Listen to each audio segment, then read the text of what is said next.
In December's meeting, I remember something that Scott, our mentor, said, and it really resonated with me.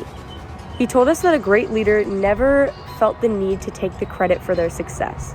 Instead, I learned that a great leader always allows the people around them to be in the spotlight. I felt like this is such a simple but important thing.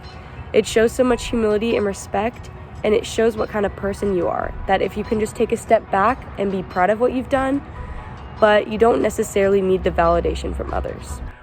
During one of the recent home meetings on Zoom, the main focus of the discussion was communication, and a great leader should be able to listen and collaborate with others well and be able to get their point across while still remaining likable and not too pushy. I think adaptability is the most meaningful, especially in these crazy times, because with the situation constantly changing, you need a leader that can roll with the punches and think on their feet, and that is what adaptability is. The leadership trait that was most meaningful to me was our Week 2 lesson in online learning, which was focused on adaptability. Especially in times which are so uncertain and chaotic, such as these, being adaptable and expecting the unexpected is extremely important towards the success of our community as leaders. The leadership trait that is most meaningful to me is the importance of a shared vision and shared values. If everyone on a team is working towards a common goal, it's really useful if everyone knows what that goal is. And in that way, SLC has taught me to always begin with the end in mind.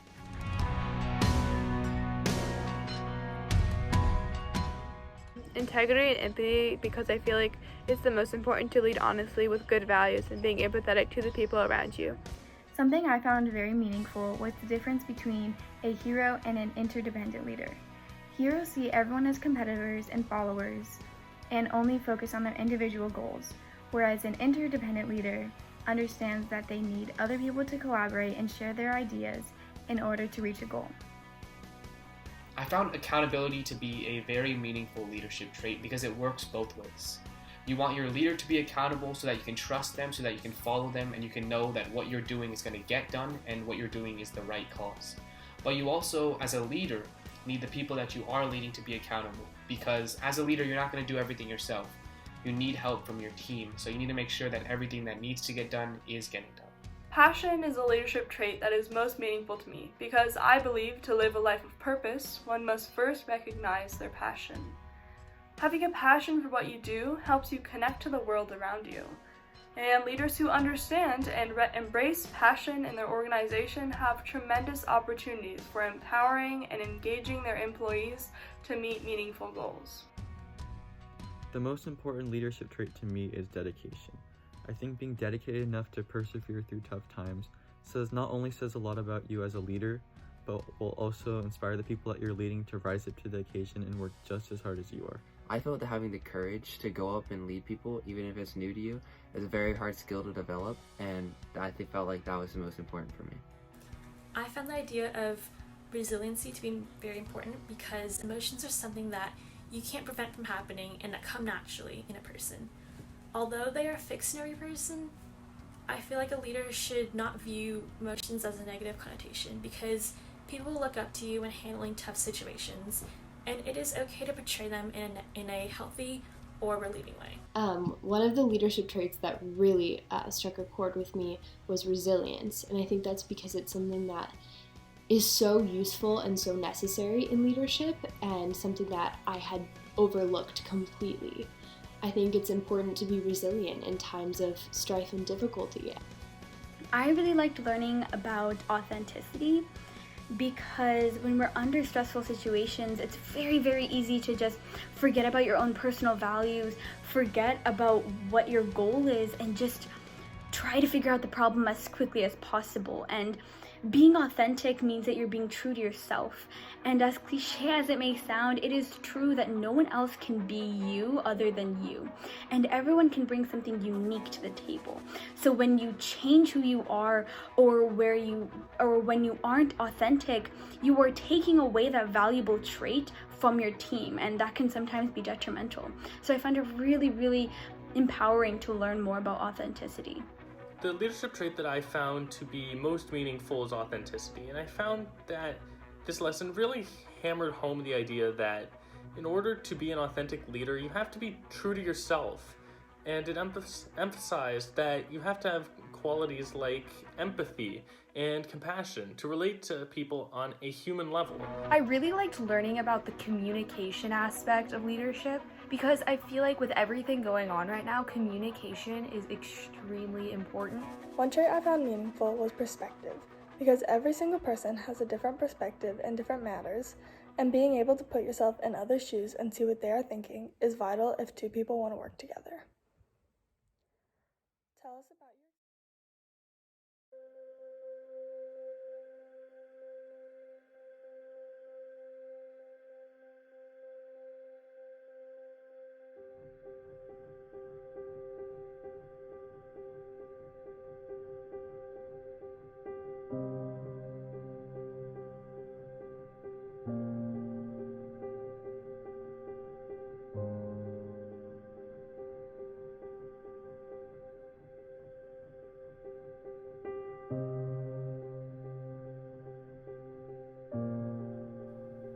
Well, this is my third year participating and working on the Capstone project.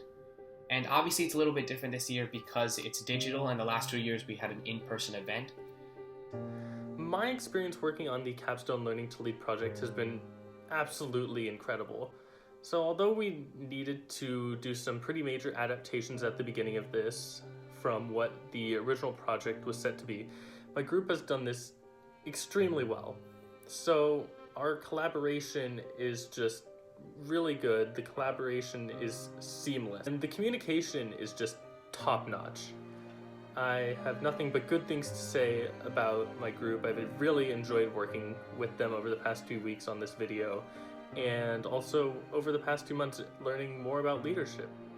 So I'm a part of the team that is covering the first responders, and I found it very fascinating seeing how the leaders in our society have adapted to the changes that the COVID-19 pandemic has brought. It's been really fun, and it's really cool hearing good perspectives of the first responders. What they're doing is really amazing, and I'm really happy to be doing the project on them.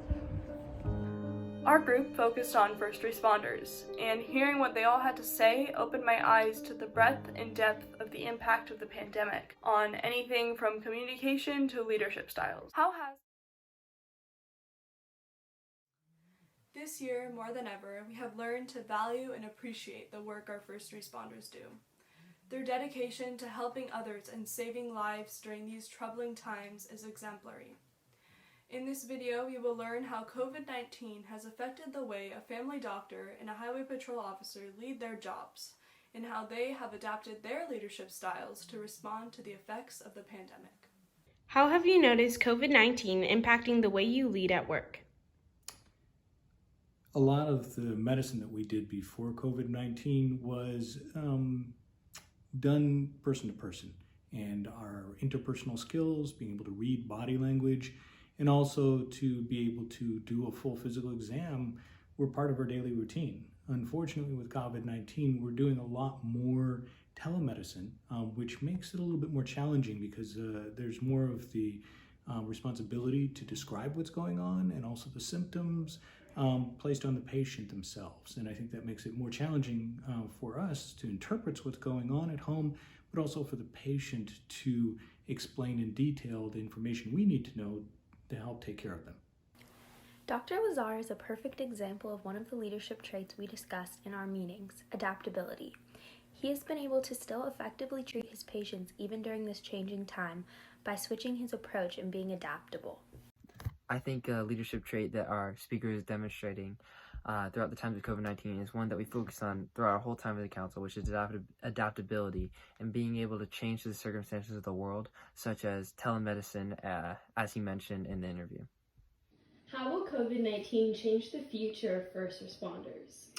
I think we changed dramatically during the pandemic for the safety measures that we use when dealing with the community. I think a lot of these measures will continue in the future, even when we're not in a pandemic. That may be helpful in the future for other types of viruses, or just in general, the health of our officers and the public combined. What has been the biggest challenge you faced during this pandemic? The biggest challenge is dealing with people on a day-to-day basis, not just people that are being arrested, but just the general population whether they're going to give you their driver's license or your interactions with them, to make sure the officer and also the members of the community are safe.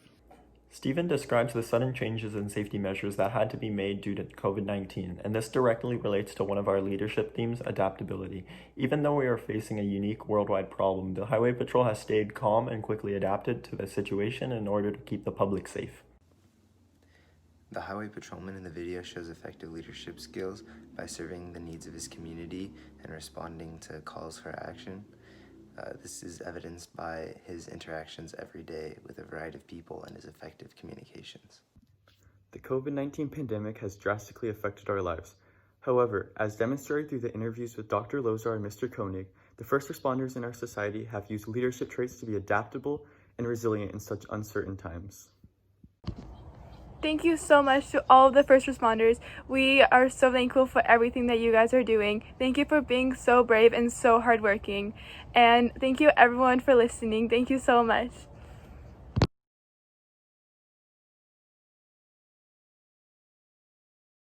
To find local business leaders who kind of have been affected by the coronavirus, and specifically small business leaders, because obviously their business flow has been decreased, at least somewhat.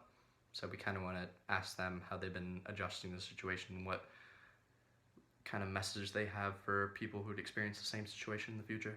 Well, I think it's been really interesting. I've had to come up with questions that we can ask local businesses. That these are businesses that have suffered huge problems. Probably had to lay off some employees.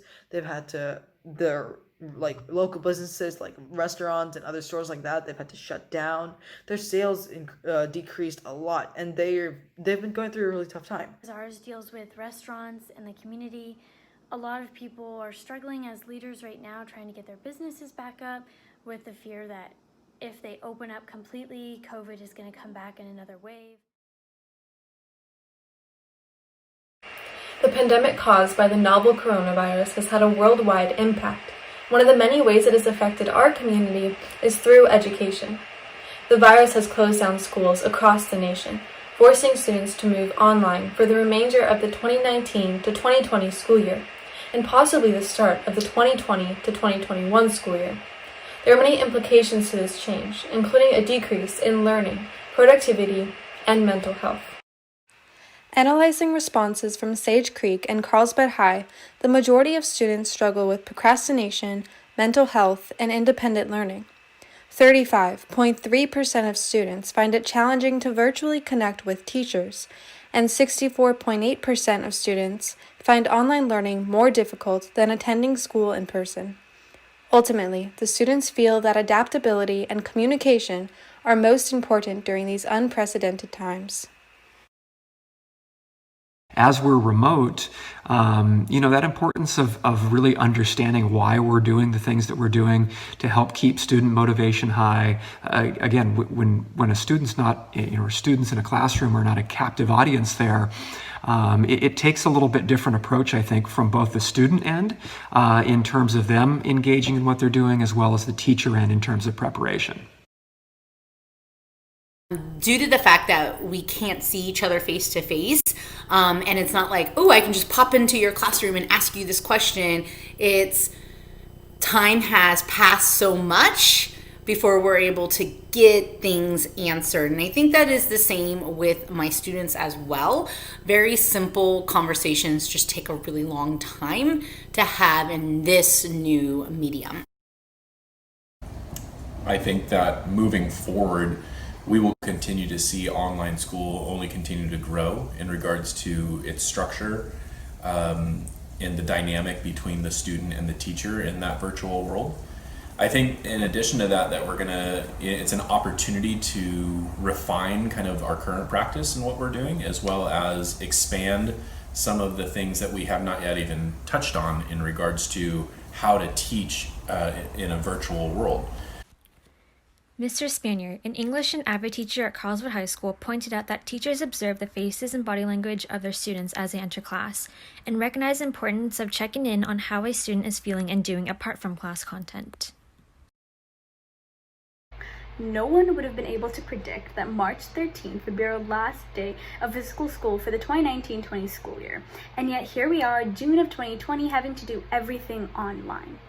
A couple of problems that I've been experiencing, and other students as well, is having to deal with procrastination, not having the physical connection with your teacher, and having to teach yourself new concepts. But I think these struggles have just been a part of adapting to this new situation. And because it's unprecedented, everyone is having a learning curve, including our administration and teachers. The virus, as well as school closures, have impacted both teachers and students in many ways. Teachers have learned to become adaptable to new teaching techniques, as well as innovative ways to give their students feedback virtually. Students have learned that relationships with their teachers are extremely important in order to have educationally beneficial conversations and stable connections. I also learned that with school closures, teachers feel they have lost the majority of their connections with their students, which has left them feeling shut out from the world. Overall, as stated by Mr. Schuweiler, this time has not gone to waste, and if anything, online schooling is now stronger than ever before. So, my group is the Civic Leadership Group, and what I am doing personally is I am the one reaching out to all these representatives in Carlsbad and asking them a couple questions about how COVID is affecting their job and what we need to do to help them. We've been investigating the civic leadership aspect of it. Specifically, I've been researching the testing facilities and case tracking aspect of civic leadership at the moment, and I just filmed my video actually. The City of Carlsbad's response to the community impact of COVID-19. Hi, my name is Maddie Schaefer, and I will be talking about the impact on how COVID-19 has affected extra meetings and press conferences people have had to do within civic leadership councils. People have had to adapt to the new normal by taking advantage of the technology we have and conducting meetings over Zoom calls or Google Meets. In addition, the social distancing requirements have altered the way a press conference normally looks. This has been done by wearing masks and limiting the amount of people allowed in rooms. Here's a photo showing what press conferences look like nowadays. And here's a photo showing how you can receive city manager updates. Hi, I'm Faith Klein, and I'm going to be talking about how COVID-19 has impacted public places in the city of Carlsbad. This Tuesday, actually, beaches are supposed to finally open back up, but for the last few weeks, parks, skate parks, beaches, and swimming pools are just a few of a lot of public places that usually we have the time and the freedom to go to, but they've been closed down. Beaches got opened back up to just walk around and be active, but they should be open this Tuesday to be laying down. Skate parks and parks got opened a week ago, but this has changed and really impacted this time because these are places that we all usually go to on the daily.